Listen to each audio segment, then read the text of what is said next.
Bem-vindos, meus caros alunos. Vamos falar hoje sobre como que a gente pode procurar padrão de repetição nos dados que estão no formato de tabela, tá? Então, a gente tem aqui, por exemplo, vamos pegar aqui uma tabelazinha. Imagine o seguinte, você fez um experimento de física e para determinados valores você encontrou outros valores associados. O que eu quero dizer com isso? Alguns valores, na hora da experiência, você escolheu antes. Você tinha que falar, olha, eu vou medir nesse valor 0, 10, 20, 30, 40, 50, aquilo que me interessa. E aí eu meço lá tempo, posso medir velocidade, posso medir intensidade de luz, posso medir temperatura, posso medir força, posso medir qualquer coisa, mas nos valores que você escolheu anteriormente. Então, esses valores escolhidos anteriormente, a gente vai dizer que são valores independentes. A grandeza x aqui é uma grandeza independente nessa situação. E os que você acaba medindo são os valores dependentes, ou a nossa grandeza y é uma grandeza independente. Isso é importante por quê? Porque na hora de procurar o padrão, nós vamos fazer uma comparação entre a variação da grandeza dependente sobre a variação da grandeza independente, sempre nessa ordem, tá? O que vem dependente vem na parte de cima de uma fração e o independente na parte de baixo. Então a gente vai fazer a comparação pegando de duas em duas linhas, né? Para fazer a questão da variação. Variou de 15 para 25, variou de 0 para 10. Só que no cálculo da variação sempre se começa com o posterior menos o anterior. Então é o final menos o inicial que entra na conta. Vamos deixar isso registrado assim, ó. Quero a variação do y, delta y. Delta é usado sempre para indicar a variação. Quero a variação do x, delta x. Essa variação, então, é a conta entre o posterior menos o anterior. Então, 25 menos 10 aqui na parte de cima e 10 menos 0 aqui na parte de baixo. E aí tu vai calculando quanto que vai dar essas equações, esses resultados. 25 menos 15 dá 10, 10 menos 0 dá 10, divide o 10 pelo 10 dá 1. Este valor, se ele se repetir para as demais contas, vai ser o padrão que a gente identificou nesses dados dessa tabela. Mas olhando assim, olhou primeiro, não dá para ter certeza. Então a gente vai fazer a conta toda de novo com as duas próximas linhas. Você esquece a primeira, pega a terceira e a segunda e vai efetuar a mesma conta delta y, delta x. O de baixo menos o de cima, o de baixo menos o de cima. O y fica na parte de cima, o x na parte de baixo. Aí tu faz a conta, 35 menos 25, 20 menos 10, 10 sobre 10, dá 1. Aí você fala, então o padrão é 1. Ainda não sabemos. Temos que fazer todas as contas para ter certeza que o padrão é 1. Ou a gente precisa de mais artifícios para olhar para a tabela e falar, eu sei por que que vai ser 1, ou por que é 1, tá? Mas pegando as próximas duas linhas, ó, 45 menos 35, dividido por 30 menos 20. E aí, de novo, dá 10 sobre 10, que dá 1. Nós continuamos. Pega agora a quinta e a quarta linha. 55 menos 45, dividido por 40 menos 30. E aí a gente vai continuando nesse processo até a última conta.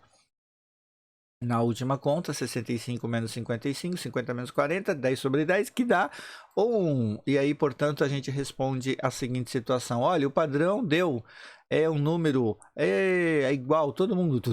Aí você vem aqui e fala a variação de y comparada à variação de x, né? Ó, a variação de y comparada com a variação de x, está aqui escrito, é de 1 para 1. Aqui, quando não tem nada embaixo, é como se fosse o número 1. Por isso que a gente coloca de 1 para 1, com esses dois pontos aqui representando o para. Mais um exemplo disso. Vamos lá. Eu olho para esse aqui e falo, dá para a gente perceber que aqui, ó, vai aumentando de 2 em 2. Aqui, ó, vai aumentando de 6 em 6. Lá naquele anterior, a gente tinha aumentando de 10 em 10, aumentando de 10 em 10. Por isso que aqui, esse y, aqui em cima, a conta sempre dava 10, porque está aumentando de 10 em 10. E aqui em cima, aqui embaixo, perdão, sempre vai dar 10, porque aqui também está aumentando de 10 em 10. Então, essa é a maneira de visualizar e falar, eu sei qual é o padrão, né? A gente consegue trabalhar com essa ideia rápida, né? Olhando assim, olha, daqui para cá está aumentando de 2 em 2, daqui para cá está aumentando de 6 em 6. Então, o nosso padrão aqui vai, de novo, considerar o dependente dividido pelo independente na conta da variação. Nós vamos ter aqui 10 menos 4, 3 menos 1, 6 para 2. É o que está acontecendo aqui, né? Aumenta de 6 em 6, aumenta de 2 em 2. Então, eu poderia fazer só essa conta, chegar para o meu professor e falar, olha, a variação de y com a variação comparada com a variação do x é de 6 para 2. Por quê? Porque aqui aumenta de 6 em 6 e aqui aumenta de 2 em 2. Mas eu teria que falar, o y aumenta de 6 em 6, enquanto o x aumenta de 2 em 2. Caso contrário, não fez isso, então faça todas as contas. Ó. 16 menos 10, 5 menos 3, tenho lá 6 para 2, que vai dar 3. De novo, faço as próximas duas linhas. 22 menos 16, 7 menos 5. E aí, de novo, vou ter a repetição do número 3. 28 menos 22, 9 menos 7. É a próxima conta. E aí, de novo, vou ter a repetição do número 3. Então, sempre que aqui for aumentando do mesmo valor, você acaba tendo o resultado das contas com os valores também iguais. E aí você pode inferir, então, sem fazer todas essas outras contas, deixando só a primeira, que você sabe qual que é a variação de y comparada com a variação de x. Aqui a gente está pegando o último número, como também não tem nada embaixo, de 3 para 1. Mais um exemplo. Agora a gente não consegue ver. Ó, de 2 para 5 aumentou 3, mas de 5 para 7 aumentou 2. Então já não está com repetição. Eu não consigo olhar para isso e saber qual que vai ser de quanto em quanto está aumentando aqui. Do mesmo modo aqui, ó, de 9 para 15 aumentou 6. De 15 para 19 aumentou 4. Já está diferente. Então eu tenho que de novo trabalhar a questão das variações da parte dependente sobre a independente, lidando com os intervalos. 15 menos 9 dividido por 5 menos 2, sempre o de baixo menos o de cima, né? E eu chego no valor 2, mas eu não tenho certeza que dá 2. Então, fazemos as outras contas. Pega esse menos esse, dividido por esse menos esse. Mais uma vez. E agora você descobre um novo valor que também é 2. Apesar da conta ter dado diferente em cima e embaixo do que está aqui, o resultado acabou dando o mesmo. E tu desconfia, o padrão pode ser 2. Mas a gente não tem certeza porque vai que um desses aqui, no meio do processo, a conta não dá 2, então já não tem esse padrão de repetição. Mas aqui, vamos lá, ΔY, ΔX, 27 menos 19 sobre 11 menos 7.